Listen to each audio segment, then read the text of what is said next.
Assalamualaikum warahmatullahi wabarakatuh. Di sini kami kelompok 6. Perkenalkan, nama saya Viko Apriana Putri dengan NPM 1202024090. Saya Naula Abdul Hakim dengan NPM 120 2024 063. Saya Ismawati dengan NPM 120 2024 040. Saya Nazwa Salsabila Putri dengan NPM 120 2024 112. Saya Ningtyas Permaswari dengan NPM 120 2024 011. Di sini kami akan menjelaskan analisis SEM-PLS. Di sini kita akan menjelaskan contoh analisis SEM-PLS terkait pengaruh langsung. Di sini ada kasusnya. Di kasusnya ini, mahasiswa Prodi Manajemen melakukan survei niat pembelian kembali produk White Coffee, peran pemasaran pada sosial media dengan kriteria tertentu untuk responden. Pada hasil survei diperoleh 60 responden yang mengisi hubungan antara variabel adalah sebagai berikut. Di sini ada pengaruh dari pemasaran sosial media terhadap niat membeli kembali. Yang kedua itu ada kesadaran merek terhadap niat membeli kembali. Yang terakhir ada EWOM terhadap niat membeli kembali. Hipotesis yang dibentuk adalah hipotesis pertama itu pemasaran sosial media berpengaruh positif dan signifikan terhadap niat pembelian kembali. Hipotesis kedua itu kesadaran merek berpengaruh positif dan signifikan terhadap niat pembelian kembali. Hipotesis 3 itu EWOM berpengaruh positif dan signifikan terhadap niat pembelian kembali. Pertanyaannya itu apakah menjawab semua 3 hipotesis penelitian? Sehingga dari 3 hipotesis ini kita akan melakukan analisis data untuk menjawab hipotesis. Oke, selanjutnya kita akan masuk ke bagian analisis penggunaan SEM-PLS. Pertama-tama kita buka terlebih dahulu data dari contoh soal.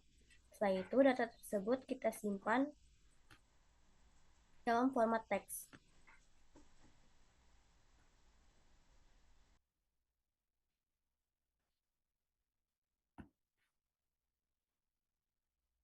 Pilih yang teks MS-DOS, lalu klik Save. Setelah data siap, kita lanjut masuk ke aplikasi SEM-PLS. Lalu buat folder baru, dan harus folder yang kosong, lalu select folder. Selanjutnya klik new project dan beri nama SEM-PLS class.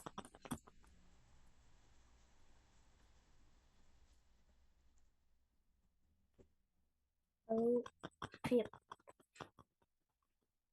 Jadi di dalam workplace SEM-PLS project ini akan terdapat folder SEM-PLS class.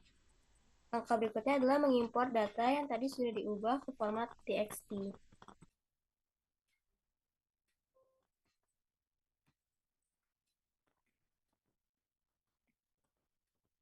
Lalu pilih open. Nah, di sini terlihat bahwa data sudah masuk. Terdiri dari indikator PSM 1-4, KM 1-5, EWOM 1-4, dan NMK 1-3. Lalu klik import. Oke, ini menandakan bahwa data berhasil diimpor ke dalam SEM-PLS. Selanjutnya kita akan membuat analisis baru. Caranya, kita akan back terlebih dahulu, lalu pilih PLS SEM. Pilih mode type PLS SEM, lalu ganti model namanya menjadi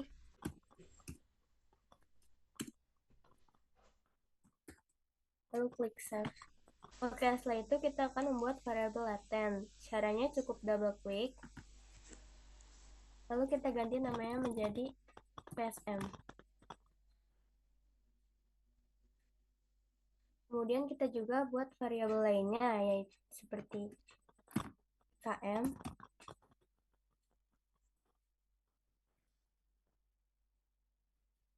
EWOM,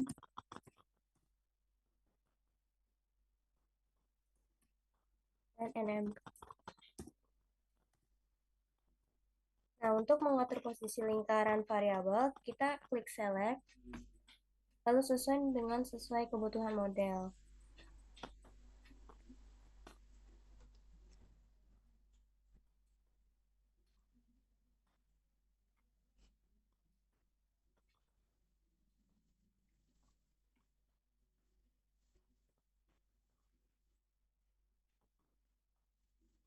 Oke. Selanjutnya, kita tarik per item, ketik kontrol PSM1 sampai PSM4, lalu dorong ke PSM. Selanjutnya, kita pencet kontrol KM1 sampai KM5, dorong ke KM. Yang ketiga itu kita pencet kontrol IWOM1 sampai IWOM4, kita dorong ke IWOM. Yang terakhir itu kita pindahkan NMK1 sampai NMK3. Kita pindahkan ke NMK. Pencet tombol tengah untuk mengatur tata letak masing-masing variabel.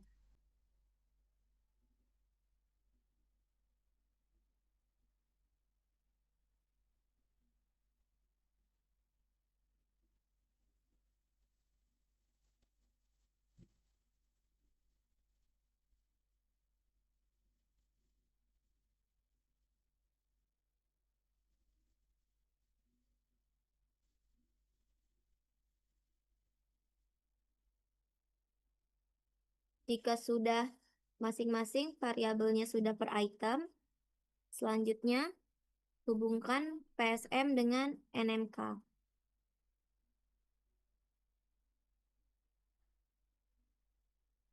Lalu kesadaran merek ke niat membeli kembali. Yang terakhir itu IWOM ke niat membeli kembali. Pencet select.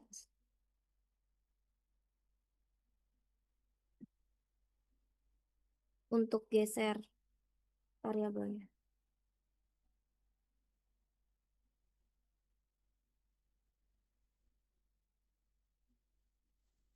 Ini adalah model reflektif, bahwa reflektif adalah konstruk yang mempengaruhi masing-masing indikator.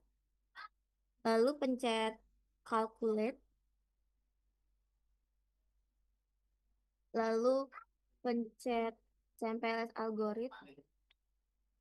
Kalau type-nya udah standar dan initial weight-nya udah default, kita klik start calculate.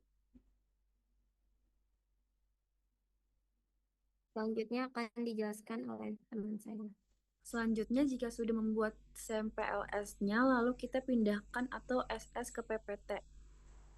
Selanjutnya, saya akan menjelaskan model pengukuran khususnya uji reliabilitas internal.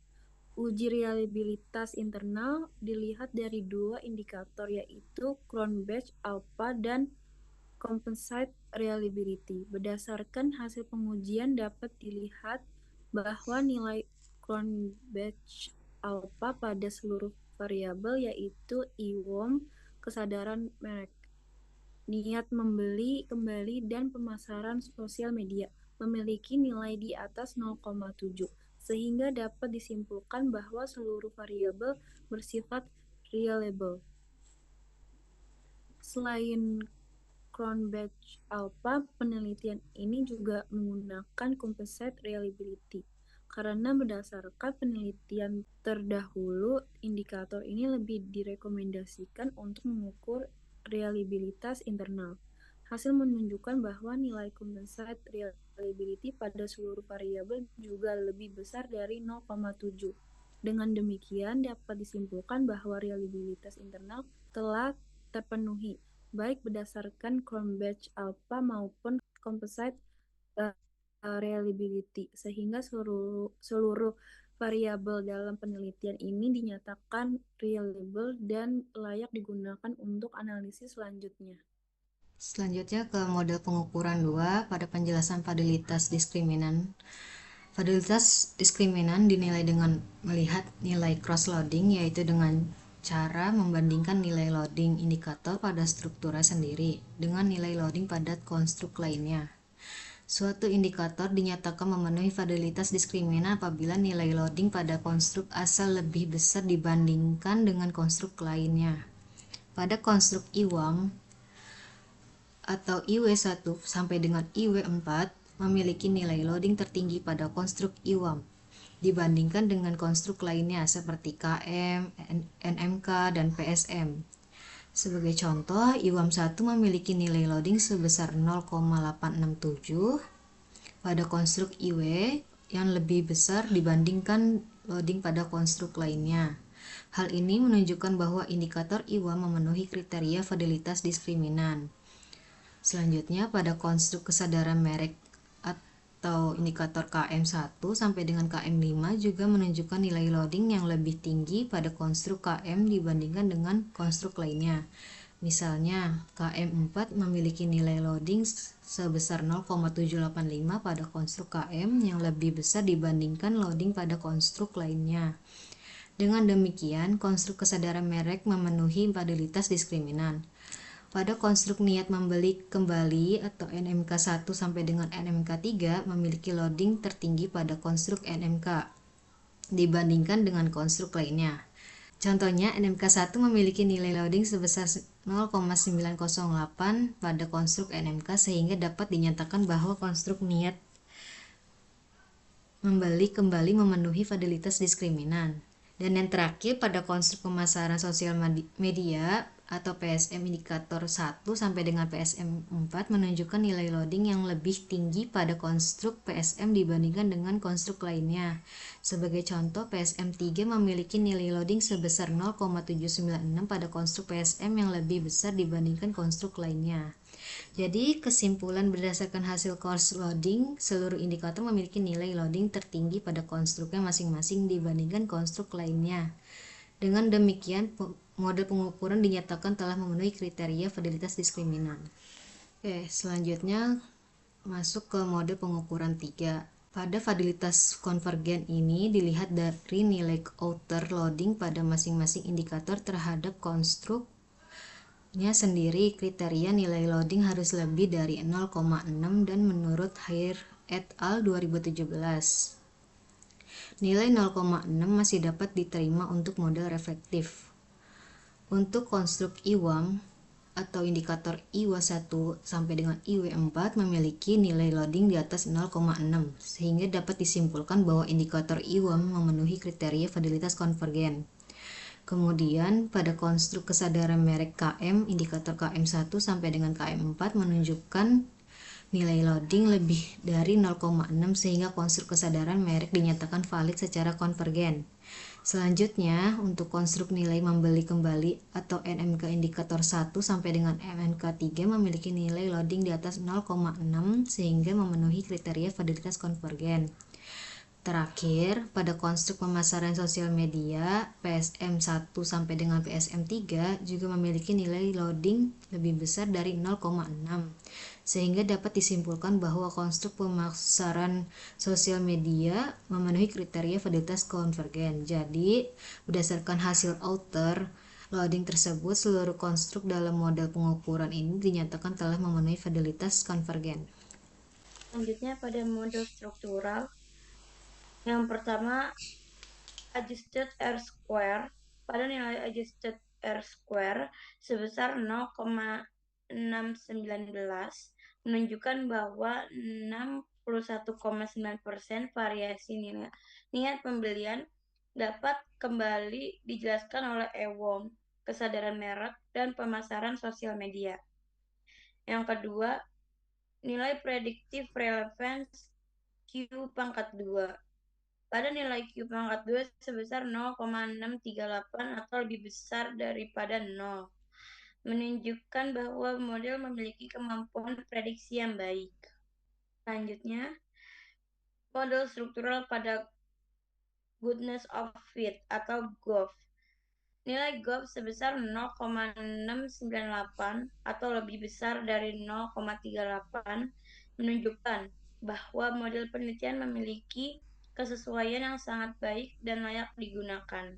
Baik, selanjutnya saya akan menjelaskan interpretasi hasil pengujian hipotesis. Karena model pengukuran dan model struktural telah memenuhi seluruh kriteria, maka analisis dilanjutkan pada uji hipotesis dengan menggunakan nilai p-value sebagai dasar pengambilan keputusan pada tingkat signifikansi 0,05. Pertama, pengaruh IWOM terhadap niat pembeli kembali menunjukkan nilai p-value sebesar 0,366, di mana nilai tersebut lebih besar dari 0,05, sehingga hasilnya tidak signifikan. Hal ini menunjukkan bahwa IWOM tidak memiliki pengaruh terhadap niat membeli kembali, sehingga hipotesis dinyatakan tidak terdukung dan koefisien jalur tidak dapat diinterpretasikan lebih lanjut. Kedua, pengaruh kesadaran merek terhadap niat membeli kembali memiliki nilai p-value sebesar 0,369 yang juga melebihi batas signifikansi 0,05. Dengan demikian, kesadaran merek tidak berpengaruh secara signifikan terhadap niat membeli kembali, sehingga hipotesis kedua tidak terdukung. Ketiga, pengaruh pemasaran sosial media terhadap niat membeli kembali menunjukkan nilai p-value sebesar 0,003 yang lebih kecil dari 0,05, sehingga dinyatakan signifikan. Nilai koefisien jalur sebesar 0,493 dan bernilai positif menunjukkan bahwa pemasaran sosial media berpengaruh positif dan signifikan terhadap niat membeli kembali, sehingga hipotesis ini terdukung. Sebagai kesimpulan, hasil pengujian menunjukkan bahwa dari 3 hipotesis yang diuji, hanya pemasaran sosial media yang terbukti berpengaruh signifikan terhadap niat membeli kembali. Terima kasih. Sekian dari kelompok kami. Wassalamualaikum warahmatullahi wabarakatuh.